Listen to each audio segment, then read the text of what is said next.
राधे राधे। स्वागत है आप सबका चैनल पे। आज मैं एक बहुत दर्द भरा बेटी विवाह गीत लेके आई हूँ, आप लोग जरूर सुनिएगा। बेटी विवाह गीत। जवन दीने बेटी के भइले बियाहवा, अरे सिंदूरा पड़ला भरे मांगे रे ललनवा, अरे सिंदूरा पड़ला भरे मांगे रे ललनवा। वहीं दीनी बेटी मोरी चलली ससुरेवा, वहीं दीनी बेटी मोरी चलली ससुरेवा।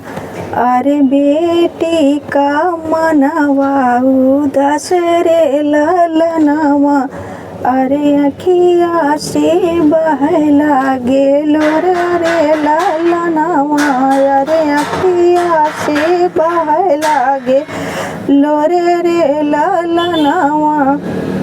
सभावा में बैठले बाबा मोरे रोए, सभावा में बैठले बाबा मोरे रोए।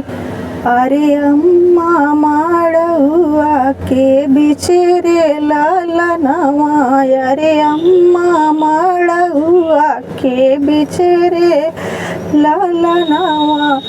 दूसरे जे बैठले भैया मोरे रोए, अरे भाभी माड़ू आंगनवा के बिचरे ललनवा, अरे भाभी आंगनवा के बिछड़े ललनवा।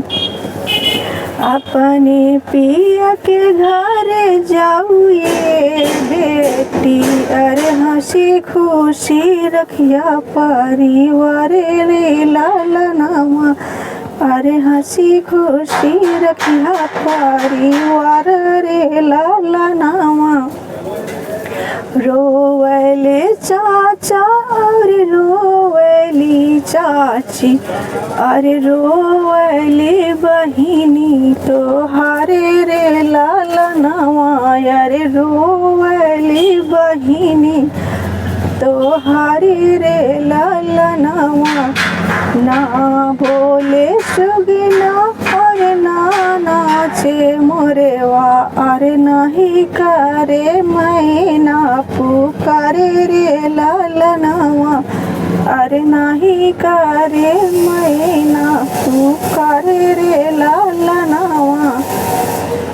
बाबा जे अपने बेटी समझावे, अरे सुना बेटी राजे हमारा रे ललनवा।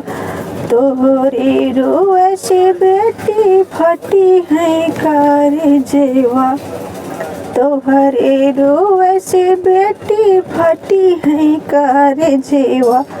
अरे हमसे सहला नहीं जाए रे ललनवा, अरे हमसे सहला नहीं जाए रे ललनवा।